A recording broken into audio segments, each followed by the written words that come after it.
ਗੌੜੀ ਬੈਰਾਗਣ ਮਹੱਲਾ ਚੌਥਾ ਪੰਨਾ 167। हे ਮੇਰੇ ਰਾਮ, हे ਮੇਰੇ ਹਰੀ। ਮੇਰੇ ਇਹ ਨੀਚ ਕੰਮ ਹਨ, ਪਰ ਤੂੰ ਗੁਣਾਂ ਦਾ ਮਾਲਕ ਹੈ। ਤੂੰ ਦਰਿਆ ਦਾ ਘਰ ਹੈ, ਮਿਹਰ ਕਰ ਤੇ ਮੇਰੇ ਸਾਰੇ ਔਗਣ ਬਖਸ਼। ਰਹਾਓ। ਮੇਰੀ ਜਿੰਦ ਸੋਨੇ ਦੇ ਮੋਹ ਵਿੱਚ, ਇਸਤਰੀ ਦੇ ਮੋਹ ਵਿੱਚ ਫਸੀ ਹੋਈ ਹੈ। ਮਾਇਆ ਦਾ ਮੋਹ ਮੈਨੂੰ ਮਿੱਠਾ ਲੱਗ ਰਿਹਾ ਹੈ। ਘਰ ਪੱਕੇ ਮਹਿਲ ਘੋੜੇ ਵੇਖ ਵੇਖ ਕੇ ਮੈਨੂੰ ਚਾਅ ਚੜ੍ਹਦਾ ਹੈ। ਮੇਰਾ ਮਨ ਹੋਰ ਪਦਾਰਥਾਂ ਦੇ ਰਸ ਵਿੱਚ ਲੱਗਾ ਹੋਇਆ ਹੈ। हे ਮੇਰੇ ਹਰੀ, हे ਮੇਰੇ ਰਾਜਨ, ਤੂੰ ਪਰਮਾਤਮਾ ਕਦੇ ਮੇਰੇ ਚਿੱਤ ਵਿੱਚ ਨਹੀਂ ਆਉਂਦਾ। ਮੈਂ ਇਸ ਮੋਹ ਵਿੱਚੋਂ ਕਿਵੇਂ ਨਿਕਲਾਂ? ਨਾ ਮੇਰਾ ਸੁੰਦਰ ਰੂਪ ਹੈ, ਨਾ ਮੇਰੀ ਉੱਚੀ ਜਾਤ ਹੈ, ਨਾ ਮੇਰੇ ਵਿੱਚ ਕੋਈ ਸੁਚੱਜ ਹੈ। हे ਪ੍ਰਭੂ, ਮੈਂ ਗੁਣਾਂ ਤੋਂ ਸੱਖਣਾ ਹਾਂ। ਮੈਂ ਤੇਰਾ ਨਾਮ ਨਹੀਂ ਜਪਿਆ। ਮੈਂ ਕਿਹੜਾ ਮੂੰਹ ਲੈ ਕੇ ਤੇਰੇ ਸਾਹਮਣੇ ਗੱਲਾਂ ਕਰਨ ਜੋਗਾ ਹਾਂ। ਇਹ ਸਤਿਗੁਰੂ ਦੀ ਮਿਹਰ ਹੋਈ ਹੈ ਕਿ ਮੈਂ ਪਾਪੀ ਗੁਰੂ ਦੀ ਸੰਗਤ ਵਿੱਚ ਰਹਿ ਕੇ ਪਾਪਾਂ ਤੋਂ ਬਚ ਗਿਆ। ਮੈਂ ਪਾਪੀ ਗੁਰੂ ਦੀ ਸੰਗਤ ਵਿੱਚ ਰਹਿ ਕੇ ਪਾਪਾਂ ਤੋਂ ਬਚ ਗਿਆ। ਇਹ ਜਿੰਦ, ਇਹ ਸਰੀਰ, ਇਹ ਮੂੰਹ, ਇਹ ਨੱਕ ਆਦਿਕ ਅੰਗ, ਇਹ ਸਭ ਕੁਝ ਪਰਮਾਤਮਾ ਨੇ ਮੈਨੂੰ ਦਿੱਤਾ ਹੈ। ਪਾਣੀ, ਹਵਾ, ਅੱਗ ਆਦਿਕ ਮੈਨੂੰ ਉਸਨੇ ਵਰਤਣ ਲਈ ਦਿੱਤੇ ਹਨ।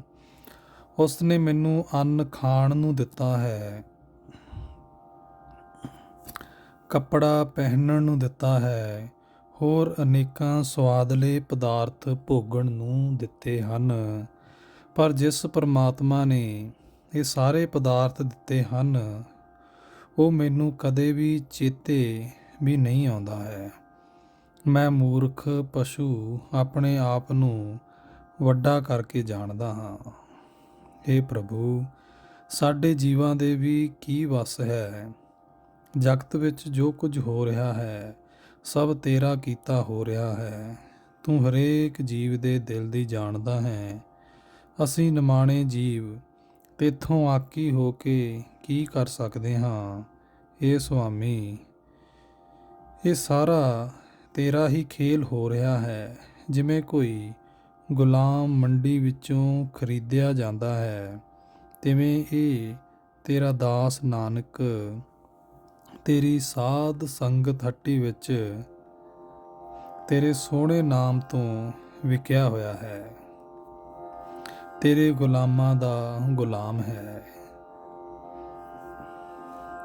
ਗੌੜੀ ਬੈਰਾਗਣ ਮਹੱਲਾ ਚੌਥਾ ਪੰਨਾ 168। हे ਮੇਰੇ ਰਾਮ, हे ਮੇਰੇ ਹਰੀ, हे ਪ੍ਰਭੂ, ਅਸੀਂ ਤੇਰੇ ਅਣਜਾਣ ਬੱਚੇ ਹਾਂ। ਸ਼ਾਬਾਸ਼ੇ ਉਪਦੇਸ਼ ਦਾਤੇ ਗੁਰੂ ਸਤਿਗੁਰੂ ਨੂੰ, ਜਿਸ ਨੇ ਹਰੀ ਨਾਮ ਦਾ ਉਪਦੇਸ਼ ਦੇ ਕੇ ਸਾਨੂੰ ਸਿਆਣੇ ਬਣਾ ਦਿੱਤਾ ਹੈ।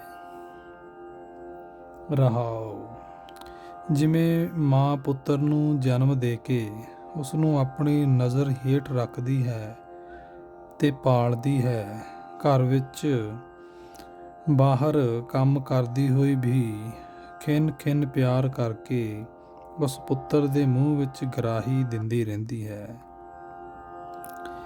ਇਸੇ ਤਰ੍ਹਾਂ ਗੁਰੂ ਸਤਿਗੁਰੂ ਸਿੱਖਾਂ ਨੂੰ ਪਰਮਾਤਮਾ ਦੀ ਪ੍ਰੀਤੀ ਦੀ ਆਤਮਿਕ ਖੁਰਾਕ ਦੇ ਕੇ ਪਿਆਰ ਨਾਲ ਸੰਭਾਲਦਾ ਹੈ।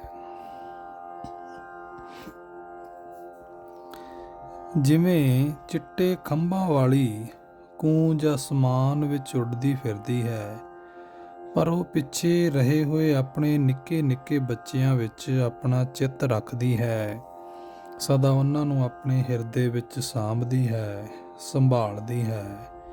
ਇਸੇ ਤਰ੍ਹਾਂ ਗੁਰੂ ਤੇ ਸਿੱਖ ਦੀ ਪ੍ਰੀਤੀ ਹੈ। ਗੁਰੂ ਆਪਣੇ ਸਿੱਖਾਂ ਨੂੰ ਹਰੀ ਦੀ ਪ੍ਰੀਤੀ ਦੇ ਕੇ ਉਹਨਾਂ ਨੂੰ ਆਪਣੀ ਜਿੰਦ ਦੇ ਨਾਲ ਸੰਭਾਲ ਕੇ ਰੱਖਦਾ ਹੈ। ਜਿਵੇਂ 30 ਦੰਦਾਂ ਦੀ ਕੈਂਚੀ ਹੈ, ਉਸ ਕੈਂਚੀ ਵਿੱਚ ਪਰਮਾਤਮਾ ਮਾਸ ਤੇ ਲਹੂ ਦੀ ਬਣੀ ਹੋਈ ਜੀਭ ਨੂੰ ਬਚਾ ਕੇ ਰੱਖਦਾ ਹੈ। ਕੋਈ ਮਨੁੱਖ ਪਿਆ ਸਮਝੇ ਕਿ ਬਚ ਕੇ ਰਹਿਣਾ ਹੈ ਜਾਂ ਬਚਾ ਕੇ ਰੱਖਣਾ ਹੈ, ਮਾਸ ਦੀ ਜੀਭ ਦੇ ਹੱਥ ਵਿੱਚ ਹੈ ਜਾਂ ਦੰਦਾਂ ਦੀ ਕੈਂਚੀ ਦੇ ਵੱਸ ਵਿੱਚ ਹੈ, ਇਹ ਤਾਂ ਪਰਮਾਤਮਾ ਦੇ ਵੱਸ ਵਿੱਚ ਹੀ ਹੈ।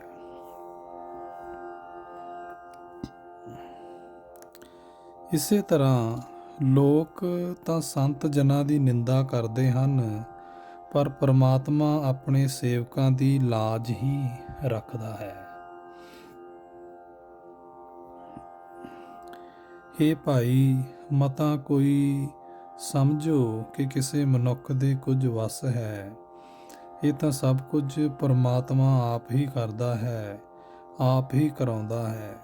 ਬੁਢੇਪਾ, ਮੌਤ, ਸਿਰ ਪੀੜ, ਤਾਪ ਆਦਿਕ ਹਰੇਕ ਦੁੱਖ ਕਲੇਸ਼ ਪਰਮਾਤਮਾ ਦੇ ਵੱਸ ਵਿੱਚ ਹੈ। ਪਰਮਾਤਮਾ ਦੇ ਲਾਣ ਤੋਂ ਬਿਨਾਂ ਕੋਈ ਰੋਗ ਕਿਸੇ ਜੀਵ ਨੂੰ ਨਹੀਂ ਲੱਗ ਸਕਦਾ। ਇਹ ਦਾਸ ਨਾਨਕ, ਜਿਹੜਾ ਹਰੀ ਨਾਮ ਅਖੀਰਲੇ ਸਮੇਂ ਜਮ ਆਦਿਕਾਂ ਤੋਂ ਛੁਡਾ ਲੈਂਦਾ ਹੈ, ਉਸ ਨੂੰ ਆਪਣੇ ਮਨ ਵਿੱਚ, ਚਿੱਤ ਵਿੱਚ ਸਦਾ ਸਿਮਰਦੇ ਰਹੋ।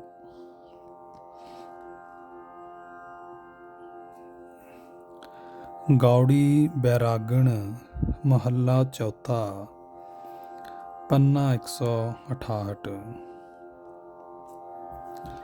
ਹੇ ਭਾਈ, ਦੱਸ ਮੇਰਾ ਪਿਆਰਾ ਗੁਰੂ ਮੈਨੂੰ ਕਿਸ ਤਰੀਕੇ ਨਾਲ ਮਿਲ ਸਕਦਾ ਹੈ। ਜਿਹੜਾ ਮਨੁੱਖ ਮੈਨੂੰ ਇਹ ਦੱਸੇ ਕਿ ਮੇਰਾ ਗੁਰੂ ਮੈਨੂੰ ਕਿਵੇਂ ਮਿਲ ਸਕਦਾ ਹੈ, ਉਸ ਦੇ ਅੱਗੇ ਮੈਂ ਹਰ ਖਿਣ ਸਿਰ ਨਿਵਾਉਂਦਾ ਹਾਂ। ਰਹਾਉ। ਜਿਸ ਦੇ ਮਿਲਿਆਂ ਮਨ ਵਿੱਚ ਆਨੰਦ ਪੈਦਾ ਹੋ ਜਾਏ, ਮਨ ਦੀ ਡਾਵਾਂਡੋਲ ਹਾਲਤ ਮੁੱਕ ਜਾਏ, ਪਰਮਾਤਮਾ ਦੇ ਮਿਲਾਪ ਦੀ ਸਭ ਤੋਂ ਉੱਚੀ ਆਤਮਿਕ ਅਵਸਥਾ ਪੈਦਾ ਹੋ ਜਾਏ, ਉਸ ਨੂੰ ਹੀ ਗੁਰੂ ਕਿਹਾ ਜਾਂਦਾ ਹੈ। ਪਰਮਾਤਮਾ ਨੇ ਕਿਰਪਾ ਕਰਕੇ ਜਿਸ ਮਨੁੱਖ ਨੂੰ ਮੇਰਾ ਪੂਰਾ ਗੁਰੂ ਮਿਲਾ ਦਿੱਤਾ, ਗੁਰੂ ਦੇ ਚਰਨਾਂ ਦੀ ਧੂੜ ਹਾਸਲ ਕਰਕੇ ਉਸ ਮਨੁੱਖ ਦੀ ਹਰੇਕ ਕਿਸਮ ਦੀ ਇੱਛਾ ਪੂਰੀ ਹੋ ਜਾਂਦੀ ਹੈ। ਇਹ ਭਾਈ, ਉਸ ਗੁਰੂ ਨੂੰ ਮਿਲਣਾ ਚਾਹੀਦਾ ਹੈ ਜਿਹੜਾ ਮਨੁੱਖ ਦੇ ਹਿਰਦੇ ਵਿੱਚ ਪਰਮਾਤਮਾ ਦੀ ਭਗਤੀ ਪੱਕੀ ਬਿਠਾ ਦਿੰਦਾ ਹੈ, ਜਿਸ ਨੂੰ ਮਿਲ ਕੇ ਮਨੁੱਖ ਪਰਮਾਤਮਾ ਦੀ ਸਿਫਤ ਸਲਾਹ ਸ਼ੌਕ ਨਾਲ ਸੁਣਦਾ ਹੈ, ਜਿਸ ਨੂੰ ਮਿਲ ਕੇ ਮਨੁੱਖ ਪਰਮਾਤਮਾ ਦੇ ਨਾਮ ਧਨ ਦੀ ਖੱਟੀ ਸਦਾ ਖੱਟਦਾ ਹੈ ਤੇ ਇਸ ਖੱਟੀ ਵਿੱਚ ਕਦੇ ਘਾਟਾ ਨਹੀਂ ਪੈਂਦਾ। ਹੇ ਨਾਨਕ, ਜਿਸ ਗੁਰੂ ਨੂੰ ਧੁਰੋਂ ਪ੍ਰਭੂ ਵੱਲੋਂ ਹਿਰਦੇ ਦਾ ਖੜਾਓ ਮਿਲਿਆ ਹੋਇਆ ਹੈ, ਜਿਸ ਦੇ ਅੰਦਰ ਪਰਮਾਤਮਾ ਤੋਂ ਬਿਨਾਂ ਹੋਰ ਕੋਈ ਮੋਹ ਨਹੀਂ, ਉਸ ਗੁਰੂ ਨੂੰ ਮਿਲ ਕੇ ਮਨੁੱਖ ਵਿਕਾਰਾਂ ਤੋਂ ਬਚ ਨਿਕਲਦਾ ਹੈ। ਉਸ ਗੁਰੂ ਨੂੰ ਮਿਲ ਕੇ ਮਨੁੱਖ ਪਰਮਾਤਮਾ ਦੇ ਗੁਣ ਗਾਉਂਦਾ ਹੈ। ਮਹੱਲਾ ਚੌਥਾ, ਗੌੜੀ ਪੂਰਬੀ।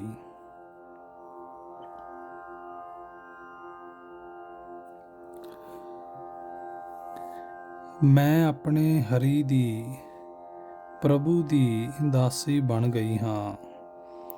ਜਦੋਂ ਮੇਰਾ ਮਨ ਪਰਮਾਤਮਾ ਦੀ ਯਾਦ ਦੇ ਨਾਲ ਗਿੱਝ ਗਿਆ, ਪਰਮਾਤਮਾ ਨੇ ਸਾਰੇ ਜਗਤ ਨੂੰ ਮੇਰਾ ਬੇਮੁੱਲਾ ਦਾਸ ਬਣਾ ਦਿੱਤਾ। ਰਹਾਉ। ਦਇਆਲ ਹਰੀ ਪ੍ਰਭੂ ਨੇ ਮੇਰੇ ਉੱਤੇ ਮਿਹਰ ਕੀਤੀ ਤੇ ਉਸ ਮੇਰੇ ਮਨ ਵਿੱਚ, ਤਨ ਵਿੱਚ, ਮੇਰੇ ਮੂੰਹ ਵਿੱਚ ਆਪਣੀ ਸਿਫਤ ਸਲਾਹ ਦੀ ਬਾਣੀ ਰੱਖ ਦਿੱਤੀ। ਮੇਰੇ ਹਿਰਦੇ ਦੀ ਚੋਲੀ ਭਾਵ ਮੇਰਾ ਹਿਰਦਾ ਪ੍ਰਭੂ ਨਾਮ ਦੇ ਰੰਗ ਵਿੱਚ ਭਿੱਜ ਗਈ। ਗੁਰੂ ਦੀ ਸ਼ਰਨ ਪੈ ਕੇ ਉਹ ਰੰਗ ਬਹੁਤ ਗੂੜਾ ਹੋ ਗਿਆ।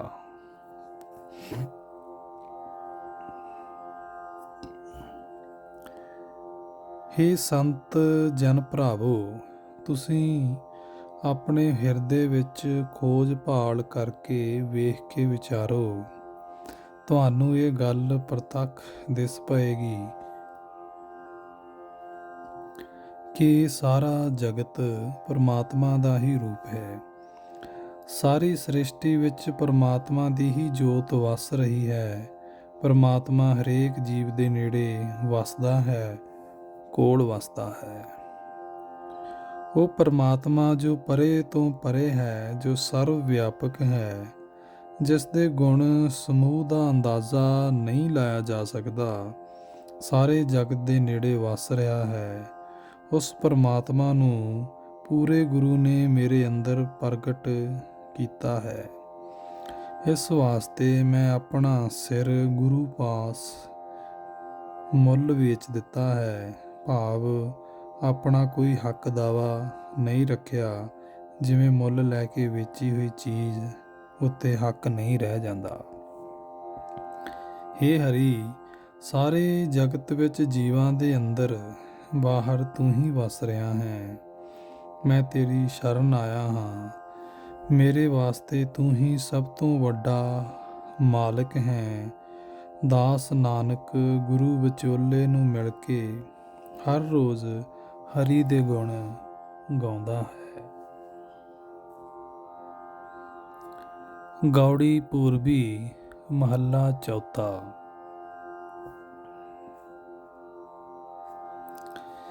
ਹੇ ਰਾਮ, ਮਿਹਰ ਕਰ, ਮੇਰਾ ਮਨ ਤੇਰੇ ਨਾਮ ਵਿੱਚ ਰੰਗਿਆ ਰਹੇ। ਇਹ ਭਾਈ, ਜਿਨ੍ਹਾਂ ਮਨੁੱਖਾਂ ਨੇ ਪਰਮਾਤਮਾ ਦੀ ਕਿਰਪਾ ਨਾਲ ਸਾਧ ਸੰਗਤ ਵਿੱਚ ਮਿਲ ਕੇ ਰਾਮ ਨਾਮ ਪ੍ਰਾਪਤ ਕਰ ਲਿਆ, ਉਹ ਪਰਮਾਤਮਾ ਦੇ ਨਾਮ ਵਿੱਚ ਹੀ ਮਸਤ ਰਹਿੰਦੇ ਹਨ। ਰਹਾਉ। ਹੇ ਜਗਤ ਦੇ ਜੀਵਨ ਪ੍ਰਭੂ, ਹੇ ਬੇਅੰਤ ਪ੍ਰਭੂ, ਹੇ ਸੁਆਮੀ, ਹੇ ਜਗਤ ਦੇ ਈਸ਼ਵਰ, ਹੇ ਸਰਵ ਵਿਆਪਕ, ਹੇ ਸਿਰਜਣਹਾਰ, ਸਾਨੂੰ ਜੀਵਾਂ ਨੂੰ ਤੂੰ ਜਿਸ ਰਾਸਤੇ ਉੱਤੇ ਤੁਰਨ ਲਈ ਪ੍ਰੇਰਦਾ ਹੈ, ਅਸੀਂ ਉਸ ਰਾਸਤੇ ਉੱਤੇ ਹੀ ਤੁਰਦੇ ਹਾਂ। ਹੇ ਭਾਈ, ਪਰਮਾਤਮਾ ਦਾ ਨਾਮ ਜਗਤ ਵਿੱਚ ਸਭ ਰੋਗਾਂ ਦੀ ਦਵਾਈ ਹੈ। ਪਰਮਾਤਮਾ ਦਾ ਨਾਮ ਆਤਮਿਕ ਸ਼ਾਂਤੀ ਦੇਣ ਵਾਲਾ ਹੈ। ਜਿਹੜੇ ਮਨੁੱਖ ਗੁਰੂ ਦੀ ਮੱਤ ਲੈ ਕੇ ਪਰਮਾਤਮਾ ਦਾ ਨਾਮ ਰਸ ਚੱਖਦੇ ਹਨ, ਉਹਨਾਂ ਦੇ ਸਾਰੇ ਪਾਪ, ਸਾਰੇ ਐਬ ਨਾਸ ਹੋ ਜਾਂਦੇ ਹਨ। ਜਿਨ੍ਹਾਂ ਮਨੁੱਖਾਂ ਦੇ ਮੱਥੇ ਉੱਤੇ ਧੁਰ ਦਰਗਾਹ ਤੋਂ ਭਗਤੀ ਦਾ ਲੇਖ ਲਿਖਿਆ ਜਾਂਦਾ ਹੈ, ਉਹ ਮਨੁੱਖ ਗੁਰੂ ਰੂਪ ਸੰਤੋਖ ਸਰ ਵਿੱਚ ਇਸ਼ਨਾਨ ਕਰਦੇ ਹਨ। ਭਾਵ ਉਹ ਮਨੁੱਖ ਗੁਰੂ ਵਿੱਚ ਆਪਣਾ ਆਪ ਲੀਨ ਕਰ ਦਿੰਦੇ ਹਨ ਤੇ ਉਹ ਸੰਤੋਖ ਵਾਲਾ ਜੀਵਨ ਜਿਉਂਦੇ ਹਨ। ਜਿਹੜੇ ਮਨੁੱਖ ਪਰਮਾਤਮਾ ਦੇ ਨਾਮ ਰੰਗ ਵਿੱਚ ਰੰਗੇ ਜਾਂਦੇ ਹਨ, ਉਹਨਾਂ ਦੀ ਭੈੜੀ ਮੱਤ ਵਾਲੀ ਸਾਰੀ ਮੈਲ ਦੂਰ ਹੋ ਜਾਂਦੀ ਹੈ।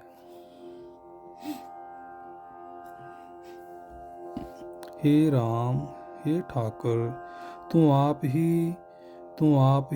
ਆਪ ਹੀ ਸਭ ਜੀਵਾਂ ਦਾ ਮਾਲਕ ਹੈ। ਤੇਰੇ ਜਿੱਡਾ ਵੱਡਾ ਹੋਰ ਕੋਈ ਦਾਤਾ ਨਹੀਂ ਹੈ। ਦਾਸ ਨਾਨਕ ਜਦੋਂ ਪਰਮਾਤਮਾ ਦਾ ਨਾਮ ਜਪਦਾ ਹੈ ਤਾਂ ਆਤਮਿਕ ਜੀਵਨ ਪ੍ਰਾਪਤ ਕਰ ਲੈਂਦਾ ਹੈ। ਪਰ ਪਰਮਾਤਮਾ ਦਾ ਨਾਮ ਪਰਮਾਤਮਾ ਦੀ ਮਿਹਰ ਨਾਲ ਹੀ ਜਪਿਆ ਜਾ ਸਕਦਾ ਹੈ। ਗੌੜੀ ਪੂਰਬੀ ਮਹੱਲਾ ਚੌਥਾ। ਪੰਨਾ 159। ਹੇ ਰਾਮ, ਹੇ ਸਦਾ ਕਾਇਮ ਰਹਿਣ ਵਾਲੇ ਹਰੀ ਪ੍ਰਭੂ ਜੀਓ, ਤੂੰ ਮਿਹਰ ਕਰਕੇ ਮੇਰੇ ਮਨ ਨੂੰ, ਮੇਰੇ ਤਨ ਨੂੰ ਆਪਣੇ ਚਰਨਾਂ ਵਿੱਚ ਵਿੰਨ ਲਿਆ ਹੈ। हे ਰਾਮ, हे ਸਦਾ ਕਾਇਮ ਰਹਿਣ ਵਾਲੇ ਹਰੀ ਪ੍ਰਭੂ ਜੀਓ, ਤੂੰ ਮਿਹਰ ਕਰਕੇ ਮੇਰੇ ਮਨ ਨੂੰ, ਮੇਰੇ ਤਨ ਨੂੰ ਆਪਣੇ ਚਰਨਾਂ ਵਿੱਚ ਵਿੰਨ ਲਿਆ ਹੈ। ਜਿਸ ਆਤਮਿਕ ਮੌਤ ਦੇ ਮੂੰਹ ਵਿੱਚ ਸਾਰਾ ਸੰਸਾਰ ਨਿਗਲਿਆ ਹੋਇਆ ਹੈ, ਉਸ ਆਤਮਿਕ ਮੌਤ ਤੋਂ ਮੈਂ ਸਤਿਗੁਰੂ ਦੇ ਉਪਦੇਸ਼ ਦੀ ਬਰਕਤ ਨਾਲ ਬਚ ਗਿਆ ਹਾਂ। ਰਹਾਉ। हे ਜਗਤ ਦੇ ਜੀਵਨ, हे ਦਾਤਾਰ, ਕਿਰਪਾ ਕਰੋ, ਮੇਰਾ ਮਨ ਤੇਰੀ ਯਾਦ ਵਿੱਚ ਮਸਤ ਰਹੇ। ਤੇਰੀ ਕਿਰਪਾ ਨਾਲ ਸਤਿਗੁਰੂ ਨੇ ਮੈਨੂੰ ਬਹੁਤ ਪਵਿੱਤਰ ਉਪਦੇਸ਼ ਦਿੱਤਾ ਹੈ। ਹੁਣ ਮੇਰਾ ਮਨ ਹਰੀ ਨਾਮ ਜਪ ਜਪ ਕੇ ਖੁਸ਼ ਹੋ ਰਿਹਾ ਹੈ। ਜਿਨ੍ਹਾਂ ਮਨੁੱਖਾਂ ਨੂੰ ਪਰਮਾਤਮਾ ਦੇ ਚਰਨਾਂ ਨਾਲ ਪ੍ਰੀਤੀ ਪ੍ਰਾਪਤ ਨਹੀਂ ਹੋਈ, ਉਹ ਮਾਇਆ ਦੇ ਵਿਹੜੇ ਹੋਏ ਮੂਰਖ ਮਨੁੱਖ ਕਮਜ਼ੋਰ ਜੀਵਨ ਵਾਲੇ ਰਹਿੰਦੇ ਹਨ। ਉਹਨਾਂ ਵਾਸਤੇ ਜਨਮ ਮਰਨ ਦਾ ਦੁਖਦਾਈ ਗੇੜ ਬਣਿਆ ਰਹਿੰਦਾ ਹੈ। ਉਹ ਵਿਕਾਰਾਂ ਦੇ ਗੰਧ ਵਿੱਚ ਆਤਮਿਕ ਮੌਤ ਸਹੇੜ ਕੇ ਦੁਖੀ ਹੁੰਦੇ ਰਹਿੰਦੇ ਹਨ। हे ਦਿਆਲ ਪ੍ਰਭੂ, हे ਸ਼ਰਨ ਪਏ ਦੀ ਰੱਖਿਆ ਕਰਨ ਵਾਲੇ ਪ੍ਰਭੂ, ਮੈਂ ਤੇਰੇ ਦਰ ਤੋਂ ਤੇਰਾ ਨਾਮ ਮੰਗਦਾ ਹਾਂ। ਮੈਨੂੰ ਇਹ ਦਾਤ ਬਖਸ਼। ਮੈਨੂੰ ਆਪਣੇ ਦਾਸਾਂ ਦਾ ਦਾਸ ਬਣਾਈ ਰੱਖ, ਤਾਂ ਜੋ ਮੇਰਾ ਮਨ ਤੇਰੇ ਨਾਮ ਵਿੱਚ ਜੁੜ ਕੇ ਸਦਾ ਨਾਚ ਕਰਦਾ ਰਹੇ, ਸਦਾ ਆਤਮਿਕ ਆਨੰਦ ਮਾਣਦਾ ਰਹੇ। ਪ੍ਰਭੂ ਜੀ ਆਪ ਹੀ ਨਾਮ ਦੀ ਰਾਸ ਪੂੰਜੀ ਦੇਣ ਵਾਲੇ ਸਭ ਜੀਵਾਂ ਦੇ ਵੱਡੇ ਸ਼ਾਹ ਮਾਲਕ ਹਨ। ਅਸੀਂ ਸਾਰੇ ਜੀਵ ਉਸ ਸ਼ਾਹ ਦੇ ਭੇਜੇ ਹੋਏ ਵਣਜਾਰੇ ਹਾਂ, ਵਪਾਰੀ ਹਾਂ। हे ਦਾਸ ਨਾਨਕ ਦੇ ਸਦਾ ਥਿਰ ਸ਼ਾਹ ਤੇ ਪ੍ਰਭੂ, ਮੇਰਾ ਮਨ, ਮੇਰਾ ਤਨ, ਮੇਰੀ ਜਿੰਦ, ਇਹ ਸਭ ਕੁਝ ਤੇਰੀ ਬਖਸ਼ੀ ਹੋਈ ਰਾਸ ਪੂੰਜੀ ਹੈ। ਮੈਨੂੰ ਆਪਣੇ ਨਾਮ ਦੀ ਦਾਤ ਵੀ ਬਖਸ਼। ਗੌੜੀ ਪੂਰਬੀ, ਮਹੱਲਾ ਚੌਥਾ।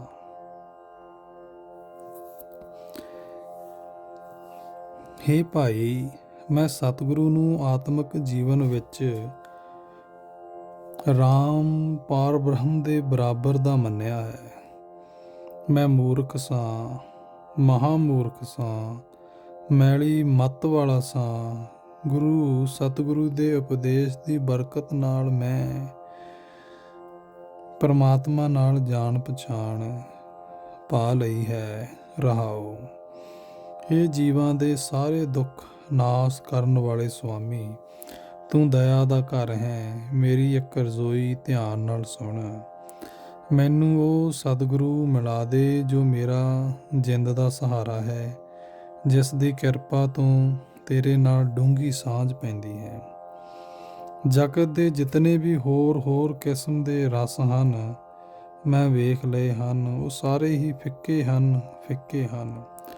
ਗੁਰੂ ਨੂੰ ਮਿਲ ਕੇ ਮੈਂ ਆਤਮਿਕ ਜੀਵਨ ਦੇਣ ਵਾਲਾ ਪਰਮਾਤਮਾ ਦਾ ਨਾਮ ਰਸ ਚੱਖਿਆ ਹੈ। ਉਹ ਰਸ ਮਿੱਠਾ ਹੈ, ਜਿਵੇਂ ਗੰਨੇ ਦਾ ਰਸ ਮਿੱਠਾ ਹੁੰਦਾ ਹੈ। ਜਿਨ੍ਹਾਂ ਮਨੁੱਖਾਂ ਨੂੰ ਗੁਰੂ ਨਹੀਂ ਮਿਲਦਾ, ਉਹ ਮੂਰਖ ਪਰਮਾਤਮਾ ਨਾਲੋਂ ਟੁੱਟੇ ਰਹਿੰਦੇ ਹਨ। ਉਹ ਮਾਇਆ ਦੇ ਪਿੱਛੇ ਝੱਲੇ ਹੋਏ ਫਿਰਦੇ ਹਨ, ਪਰ ਉਹਨਾਂ ਦੇ ਵੀ ਕੀ ਵੱਸ। ਧੁਰੋਂ ਪਰਮਾਤਮਾ ਨੇ ਉਹਨਾਂ ਦੇ ਭਾਗਾਂ ਵਿੱਚ ਇਹ ਨੀਵੇਂ ਕੰਮ ਹੀ ਪਾ ਦਿੱਤੇ ਹਨ। ਉਹ ਮਾਇਆ ਦੇ ਮੋਹ ਵਿੱਚ ਇਉਂ ਸੜਦੇ ਹਨ, ਜਿਵੇਂ ਦੀਵੇ ਨੂੰ ਵੇਖ ਕੇ ਪਤੰਗੇ। हे ਪ੍ਰਭੂ, ਜਿਨ੍ਹਾਂ ਮਨੁੱਖਾਂ ਨੂੰ ਤੂੰ ਮਿਹਰ ਕਰਕੇ ਆਪਣੇ ਗੁਰੂ ਚਰਨਾਂ ਵਿੱਚ ਮਿਲਾਉਂਦਾ ਹੈ, ਉਹ हे ਹਰੀ ਤੇਰੀ ਸੇਵਾ ਭਗਤੀ ਵਿੱਚ ਲੱਗੇ ਰਹਿੰਦੇ ਹਨ। हे ਦਾਸ ਨਾਨਕ, ਉਹ ਪਰਮਾਤਮਾ ਦਾ ਨਾਮ ਜਪ ਜਪ ਕੇ ਚਮਕ ਪੈਂਦੇ ਹਨ। ਗੁਰੂ ਦੀ ਮੱਤ ਉੱਤੇ ਤੁਰ ਕੇ ਉਹ ਪ੍ਰਭੂ ਦੇ ਨਾਮ ਵਿੱਚ ਲੀਨ ਰਹਿੰਦੇ ਹਨ।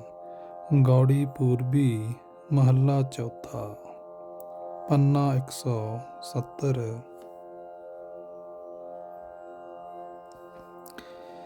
ਹੇ ਮੇਰੇ ਮਨ ਸਦਾ ਹਰੀ ਨਾਮ ਜਪ। ਹੇ ਭਾਈ, ਹਰੀ ਨਾਮ ਸਦਾ ਮਨ ਵਿੱਚ ਜਪਣਾ ਚਾਹੀਦਾ ਹੈ। ਹੇ ਮੇਰੇ ਮਨ, ਸਤਿਗੁਰੂ ਦੀ ਸ਼ਰਨ ਜਾ ਪਓ। ਗੁਰੂ ਦਾ ਆਸਰਾ ਲਿਆ ਮਾਇਆ ਦੇ ਬੰਧਨਾਂ ਤੋਂ ਬਚ ਜਾਈਦਾ ਹੈ। ਰਹਾਓ। ਹੇ ਮੇਰੇ ਮਨ, ਉਹ ਸੁਆਮੀ ਹਰ ਵੇਲੇ ਜੀਵਾਂ ਦੇ ਨਾਲ ਵਸਦਾ ਹੈ। ਦੱਸ ਉਹ ਕਿਹੜਾ ਥਾਂ ਹੈ ਜਿੱਥੇ ਉਸ ਪ੍ਰਭੂ ਪਾਸੋਂ ਨੱਸ ਸਕੀਦਾ ਹੈ। ਉਹ ਸਦਾ ਤੇ ਰਹਿਣ ਵਾਲਾ ਪਰਮਾਤਮਾ ਆਪ ਹੀ ਸਾਡੇ ਔਗਣ ਬਖਸ਼ ਲੈਂਦਾ ਹੈ। ਉਹ ਹਰੀ ਆਪ ਹੀ ਵਿਕਾਰਾਂ ਦੇ ਪੰਜੇ ਤੋਂ ਛੁਡਾ ਲੈਂਦਾ ਹੈ। ਉਸੇ ਦੀ ਸਹਾਇਤਾ ਨਾਲ ਵਿਕਾਰਾਂ ਤੋਂ ਬਚ ਸਕੀਦਾ ਹੈ। ਇਹ ਮੇਰੇ ਮਨ, ਸਾਰੇ ਦੁੱਖ ਦੇਣ ਵਾਲੇ ਉਸ ਪਰਮਾਤਮਾ ਦਾ ਸਿਮਰਨ ਕਰ, ਜਿਸ ਦੀ ਸ਼ਰਨ ਪਿਆ ਆਪਣੇ ਘਰ ਵਿੱਚ ਵਸ ਸਕੀਦਾ ਹੈ। ਮਾਇਆ ਦੀ ਭਟਕਣ ਤੋਂ ਬਚ ਕੇ ਅੰਤਰ ਆਤਮੇ ਟਿਕ ਸਕੀਦਾ ਹੈ। ਇਹ ਮਨ, ਗੁਰੂ ਦੀ ਸ਼ਰਨ ਪੈ ਕੇ ਆਪਣਾ ਅਸਲ ਘਰ ਜਾ ਕੇ ਲੱਭ ਲੈ। ਪ੍ਰਭੂ ਦੇ ਚਰਨਾਂ ਵਿੱਚ ਜਿਵੇਂ ਚੰਦਨ ਸਿਲ ਨਾਲ ਘਸ ਕੇ ਸੁਗੰਧੀ ਦਿੰਦਾ ਹੈ, ਤਿਵੇਂ ਪਰਮਾਤਮਾ ਦੀ ਸਿਫਤ ਸਲਾਹ ਨੂੰ ਆਪਣੇ ਮਨ ਨਾਲ ਘਸਾਣਾ ਚਾਹੀਦਾ ਹੈ। ਆਤਮਿਕ ਜੀਵਨ ਵਿੱਚ ਸੁਗੰਧੀ ਪੈਦਾ ਹੁੰਦੀ ਹੈ। ਜਿਵੇਂ ਚੰਦਨ ਸਿਲ ਨਾਲ ਘਸ ਕੇ ਸੁਗੰਧੀ ਦਿੰਦਾ ਹੈ, ਤਿਵੇਂ ਪਰਮਾਤਮਾ ਦੀ ਸਿਫਤ ਸਲਾਹ ਨੂੰ ਆਪਣੇ ਮਨ ਨਾਲ ਘਸਾਉਣਾ ਚਾਹੀਦਾ ਹੈ। ਆਤਮਿਕ ਜੀਵਨ ਵਿੱਚ ਸੁਗੰਧੀ ਪੈਦਾ ਹੋਏਗੀ। ਹੇ ਮੇਰੇ ਮਨ, ਪਰਮਾਤਮਾ ਦੀ ਸਿਫਤ ਸਲਾਹ ਸਭ ਤੋਂ ਸ੍ਰੇਸ਼ਟ ਪਦਾਰਥ ਹੈ। ਇਹ ਭਾਈ, ਹਰੀ ਨਾਮ ਦੀ ਖੱਟੀ ਖੱਟ ਕੇ ਮਨ ਵਿੱਚ ਆਤਮਿਕ ਆਨੰਦ ਮਾਣ ਸਕੀਦਾ ਹੈ। ਜਦੋਂ ਪਰਮਾਤਮਾ ਆਪ ਮਿਹਰ ਕਰਕੇ ਆਪਣੇ ਨਾਮ ਦੀ ਦਾਤ ਦਿੰਦਾ ਹੈ, ਤਦੋਂ ਆਤਮਿਕ ਜੀਵਨ ਦੇਣ ਵਾਲਾ ਉਸ ਦਾ ਨਾਮ ਰਸ ਚੱਖ ਸਕੀਦਾ ਹੈ। ਹੇ ਮੇਰੇ ਮਨ, ਪਰਮਾਤਮਾ ਦਾ ਨਾਮ ਭੁਲਾ ਕੇ ਜਿਹੜੇ ਮਨੁੱਖ ਹੋਰ ਪਾਸੇ ਰੁੱਝਦੇ ਹਨ, ਉਹ ਪਰਮਾਤਮਾ ਨਾਲੋਂ ਟੁੱਟ ਜਾਂਦੇ ਹਨ। ਜਮ ਨੇ ਉਹਨਾਂ ਨੂੰ ਘੁੱਟ ਲਿਆ ਹੁੰਦਾ ਹੈ।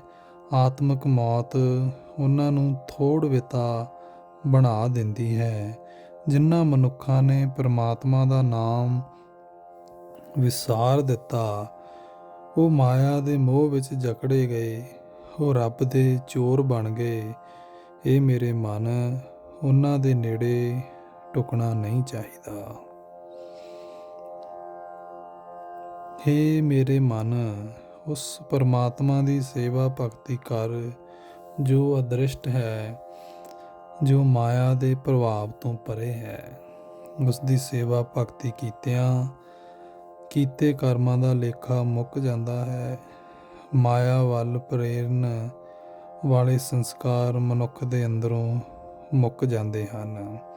ਇਹ ਦਾਸ ਨਾਨਕ, ਜਿਨ੍ਹਾਂ ਮਨੁੱਖਾਂ ਨੂੰ ਹਰੀ ਪ੍ਰਭੂ ਨੇ ਮੁਕੰਮਲ ਸ਼ੁੱਧ ਜੀਵਨ ਵਾਲਾ ਬਣਾ ਦਿੱਤਾ, ਉਹਨਾਂ ਦੇ ਆਤਮਿਕ ਜੀਵਨ ਵਿੱਚ ਇੱਕ ਤੋਲਾ, ਇੱਕ ਮਾਸਾ ਭਰ ਵੀ ਕਮਜ਼ੋਰੀ ਨਹੀਂ ਆਉਂਦੀ। ਗੌੜੀ ਪੂਰਬੀ ਮਹੱਲਾ ਚੌਥਾ ਪੰਨਾ 170। ਹੇ ਮੇਰੇ ਰਾਮ, ਹੇ ਮੇਰੇ ਹਰੀ, ਮੇਰੇ ਮਨ ਵਿੱਚ, ਮੇਰੇ ਹਿਰਦੇ ਵਿੱਚ ਤੈਨੂੰ ਮਿਲਣ ਦੀ ਬੜੀ ਤਾਂਘ ਹੈ। ਹੇ ਭਾਈ, ਕਿਰਪਾਲ ਗੁਰੂ ਨੇ ਜਦੋਂ ਥੋੜ੍ਹੀ ਜਿਹੀ ਕਿਰਪਾ ਕੀਤੀ, ਤਦੋਂ ਮੇਰਾ ਹਰੀ ਪ੍ਰਭੂ ਮੈਨੂੰ ਆ ਮਿਲਿਆ। ਰਹਾਓ। ਹੇ ਪ੍ਰਭੂ, ਮੇਰੇ ਪ੍ਰਾਣ ਤੇਰੇ ਵਸ ਵਿੱਚ ਹੀ ਹਨ। ਮੇਰੀ ਜਿੰਦ ਤੇ ਮੇਰਾ ਸਰੀਰ, ਇਹ ਸਭ ਤੇਰੇ ਹੀ ਦਿੱਤੇ ਹੋਏ ਹਨ। ਹੇ ਪ੍ਰਭੂ, ਮੇਰੇ ਉੱਤੇ ਮਿਹਰ ਕਰ, ਮੈਨੂੰ ਆਪਣਾ ਦਰਸ਼ਨ ਦੇ। ਤੇਰੇ ਦਰਸ਼ਨ ਦੀ ਮੇਰੇ ਮਨ ਵਿੱਚ, ਮੇਰੇ ਹਿਰਦੇ ਵਿੱਚ ਬੜੀ ਤਾਂਘ ਹੈ। ਹੇ ਹਰੀ, ਹੇ ਮੇਰੇ ਸੁਆਮੀ, ਅਸੀਂ ਜੀਵਾਂ ਦੇ ਮਨ ਵਿੱਚ, ਚਿੱਤ ਵਿੱਚ ਜੋ ਕੁਝ ਵਰਤਦੀ ਹੈ ਉਹ ਹਾਲਤ ਤੂੰ ਆਪ ਹੀ ਜਾਣਦਾ ਹੈ। ਹੇ ਹਰੀ, ਮੈਨੂੰ ਸਦਾ ਤੇਰੀ ਮਿਹਰ ਦੀ ਆਸ ਰਹਿੰਦੀ ਹੈ ਕਿ ਤੂੰ ਕਿਰਪਾ ਕਰੇ ਤਾਂ ਮੈਂ ਹਰ ਰੋਜ਼ ਤੇਰਾ ਨਾਮ ਜਪਦਾ ਰਹਾਂ, ਆਤਮਿਕ ਆਨੰਦ ਮਾਣਦਾ ਰਹਾਂ ਤੇ ਸਦਾ ਆਤਮਿਕ ਜੀਵਨ ਜਿਉਂਦਾ ਰਹਾਂ। ਨਾਮ ਦੀ ਦਾਤ ਦੇਣ ਵਾਲੇ ਗੁਰੂ ਨੇ, ਸਤਿਗੁਰੂ ਨੇ ਮੈਨੂੰ ਪਰਮਾਤਮਾ ਨਾਲ ਮਿਲਣ ਦਾ ਰਾਹ ਦੱਸਿਆ ਤੇ ਮੇਰਾ ਹਰੀ ਪ੍ਰਭੂ ਮੈਨੂੰ ਆ ਮਿਲਿਆ। ਵੱਡੇ ਭਾਗਾਂ ਨਾਲ ਮੇਰੇ ਹਿਰਦੇ ਵਿੱਚ ਹਰ ਰੋਜ਼, ਹਰ ਵੇਲੇ ਆਤਮਿਕ ਆਨੰਦ ਬਣਿਆ ਰਹਿੰਦਾ ਹੈ। ਮੈਂ ਦਾਸ ਦੀ ਆਸ ਪੂਰੀ ਹੋ ਗਈ। ਹੇ ਜਗਤ ਦੇ ਨਾਥ, ਹੇ ਜਗਤ ਦੇ ਈਸ਼ਵਰ, ਹੇ ਕਰਤਾਰ, ਇਹ ਸਾਰੀ ਖੇਡ ਤੇਰੇ ਵੱਸ ਵਿੱਚ ਹੈ। ਹੇ ਨਾਨਕ ਦਾਸ, ਅਰਦਾਸ ਕਰ ਤੇ ਆਖ, ਹੇ ਹਰੀ, ਮੈਂ ਤੇਰੀ ਸ਼ਰਨ ਆਇਆ ਹਾਂ, ਮੇਰੀ ਦਾਸ ਦੀ ਲਾਜ ਰੱਖ।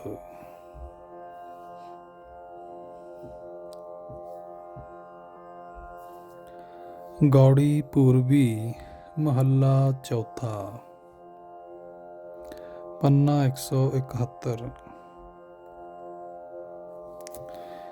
ਹੇ ਰਾਮ, ਮੈਂ ਗੁਰੂ ਦਾ ਗੁਲਾਮ ਅਖਵਾਉਂਦਾ ਹਾਂ। ਰਹਾਓ। ਮੇਰਾ ਇਹ ਅਣਜਾਣ ਮਨ ਬਹੁਤ ਰੰਗ ਤਮਾਸ਼ਿਆਂ ਵਿੱਚ ਫਸ ਕੇ ਰਤਾ ਭਰ ਵੀ ਟਿਕਦਾ ਨਹੀਂ, ਦਸੀਂ ਪਾਸੀਂ ਦੌੜ ਦੌੜ ਕੇ ਭਟਕਦਾ ਹੈ।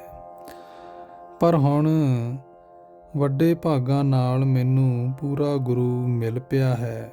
ਉਸ ਨੇ ਪ੍ਰਭੂ ਨਾਮ ਸਿਮਰਨ ਦਾ ਉਪਦੇਸ਼ ਦਿੱਤਾ ਹੈ, ਜਿਸ ਦੀ ਬਰਕਤ ਨਾਲ ਮਨ ਸ਼ਾਂਤ ਹੋ ਗਿਆ ਹੈ।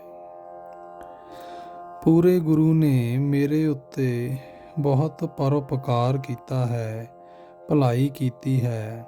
ਮੈਨੂੰ ਉਸ ਸੰਸਾਰ ਸਮੁੰਦਰ ਤੋਂ ਪਾਰ ਲੰਘਾ ਦਿੱਤਾ, ਜਿਸ ਤੋਂ ਪਾਰ ਲੰਘਣਾ ਬਹੁਤ ਔਖਾ ਹੈ।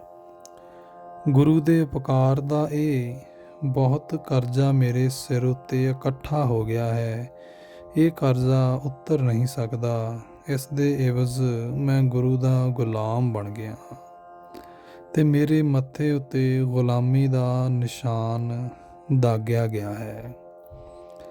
ਜਿਨ੍ਹਾਂ ਮਨੁੱਖਾਂ ਦੇ ਹਿਰਦੇ ਵਿੱਚ ਪਰਮਾਤਮਾ ਦਾ ਪਿਆਰ ਨਹੀਂ ਹੁੰਦਾ, ਜੇ ਉਹ ਬਾਹਰ ਲੋਕਾਚਾਰੀ ਪਿਆਰ ਦਾ ਕੋਈ ਵਿਖਾਵਾ ਕਰਦੇ ਹਨ ਤਾਂ ਉਹ ਝੂਠੇ ਗੰਢ ਤੁਪ ਹੀ ਕਰਦੇ ਹਨ। ਜਿਵੇਂ ਪਾਣੀ ਵਿੱਚ ਪਿਆ ਕਾਗਜ਼ ਗਲ ਜਾਂਦਾ ਹੈ, ਤਿਵੇਂ ਆਪਣੇ ਮਨ ਦੇ ਪਿੱਛੇ ਤੁਰਨ ਵਾਲਾ ਮਨੁੱਖ ਪ੍ਰਭੂ ਪ੍ਰੀਤੀ ਤੋਂ ਸੱਖਣੇ ਹੋਣ ਕਰਕੇ ਜੂਨਾਂ ਦੇ ਗੇੜ ਵਿੱਚ ਆਪਣੇ ਆਤਮਿਕ ਜੀਵਨ ਵੱਲੋਂ ਗਲ ਜਾਂਦੇ ਹਨ।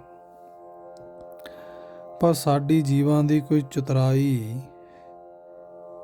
ਸਿਆਣਪ ਕੰਮ ਨਹੀਂ ਕਰ ਸਕਦੀ। ਨਾ ਹੁਣ ਤੱਕ ਅਸੀਂ ਜੀਵ ਕੋਈ ਚਤੁਰਾਈ ਸਿਆਣਪ ਕਰ ਸਕੇ ਹਾਂ, ਨਾ ਹੀ ਅਗਾਂਹ ਨੂੰ ਕਰ ਸਕਾਂਗੇ। ਜਿਵੇਂ ਪਰਮਾਤਮਾ ਸਾਨੂੰ ਰੱਖਦਾ ਹੈ, ਅਸੀਂ ਉਸੇ ਹਾਲਤ ਵਿੱਚ ਟਿਕਦੇ ਹਾਂ। ਹੇ ਦਾਸ ਨਾਨਕ, ਉਸ ਦੇ ਦਰ ਤੇ ਅਰਦਾਸ ਹੀ ਫੱਬਦੀ ਹੈ। ਅਰਦਾਸ ਕਰੋ ਤੇ ਆਖੋ। ਉਸ ਦੇ ਦਰ ਤੇ ਅਰਦਾਸ ਹੀ ਫੱਬਦੀ ਹੈ। ਅਰਦਾਸ ਕਰੋ ਤੇ ਆਖੋ, ਹੇ ਗੁਰੂ, ਸਾਡੀਆਂ ਭੁੱਲਾਂ ਚੁੱਕਾਂ ਅਣਡਿੱਠ ਕਰਕੇ ਸਾਡੇ ਉੱਤੇ ਮਿਹਰ ਕਰੋ।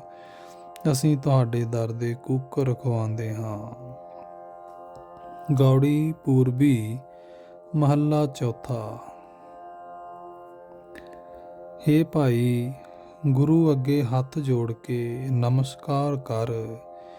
ਇਹ ਵੱਡਾ ਨੇਕ ਕੰਮ ਹੈ। ਗੁਰੂ ਅੱਗੇ ਡੰਡੌਤ ਕਰ। ਇਹ ਬੜਾ ਵੱਡਾ ਭਲਾ ਕੰਮ ਹੈ। ਹੇ ਭਾਈ, ਇਹ ਸਰੀਰ ਨਗਰ ਕਾਮ ਕ੍ਰੋਧ ਨਾਲ ਬਹੁਤ ਭਰਿਆ ਰਹਿੰਦਾ ਹੈ। ਗੰਦਾ ਹੋਇਆ ਰਹਿੰਦਾ ਹੈ। ਗੁਰੂ ਨੂੰ ਮਿਲ ਕੇ ਕਾਮ ਕ੍ਰੋਧ ਆਦਿਕ ਸਾਰੇ ਅੰਸ਼ ਨਾਸ ਕਰ ਲਏ ਜਾਂਦੇ ਹਨ। ਪੂਰਬਲੇ ਜਨਮਾਂ ਵਿੱਚ ਕੀਤੇ ਕਰਮਾਂ ਦੇ ਸੰਸਕਾਰਾਂ ਅਨੁਸਾਰ ਜਿਸ ਮਨੁੱਖ ਦੇ ਮੱਥੇ ਉੱਤੇ ਲੇਖ ਲਿਖੇ ਜਾਂਦੇ ਹਨ, ਉਸ ਨੂੰ ਗੁਰੂ ਮਿਲ ਪੈਂਦਾ ਹੈ ਤੇ ਉਸ ਦੇ ਮਨ ਵਿੱਚ ਹਰੀ ਚਰਨਾਂ ਵਿੱਚ ਸੁਰਤ ਜੁੜਨ ਦੀ ਬਰਕਤ ਨਾਲ ਆਤਮਿਕ ਰੌਸ਼ਨੀ ਦੀ ਸਜਾਵਟ ਹੋ ਜਾਂਦੀ ਹੈ। ਉਸ ਦੇ ਮਨ ਵਿੱਚ ਹਰੀ ਚਰਨਾਂ ਵਿੱਚ ਸੁਰਤ ਜੋੜਨ ਦੀ ਬਰਕਤ ਨਾਲ ਆਤਮਿਕ ਰੌਸ਼ਨੀ ਦੀ ਸਜਾਵਟ ਹੋ ਜਾਂਦੀ ਹੈ।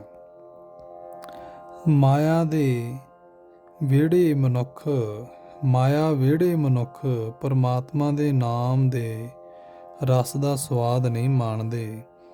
ਉਹਨਾਂ ਦੇ ਅੰਦਰ ਹਉਮੈ ਦਾ ਕੰਡਾ ਟਿਕਿਆ ਰਹਿੰਦਾ ਹੈ। ਉਹ ਮਨੁੱਖ ਜਿਉਂ-ਜਿਉਂ ਜੀਵਨ ਮਾਰਗ ਵਿੱਚ ਚੱਲਦੇ ਹਨ, ਤਿਉਂ-ਤਿਉਂ ਹੀ ਉਹ ਹਉਮੈ ਦਾ ਕੰਡਾ ਉਹਨਾਂ ਨੂੰ ਚੁਭਦਾ ਹੈ। ਉਹ ਦੁੱਖ ਪਾਉਂਦੇ ਹਨ। ਉਹ ਆਪਣੇ ਸਿਰ ਉੱਤੇ ਆਤਮਿਕ ਮੌਤ ਰੂਪ ਡੰਡੇ ਦੀ ਚੋਟ ਸਹਾਰਦੇ ਹਨ। ਪਰਮਾਤਮਾ ਦੀ ਭਗਤੀ ਕਰਨ ਵਾਲੇ ਮਨੁੱਖ ਪਰਮਾਤਮਾ ਦੇ ਨਾਮ ਵਿੱਚ ਲੀਨ ਰਹਿੰਦੇ ਹਨ। ਉਹਨਾਂ ਦਾ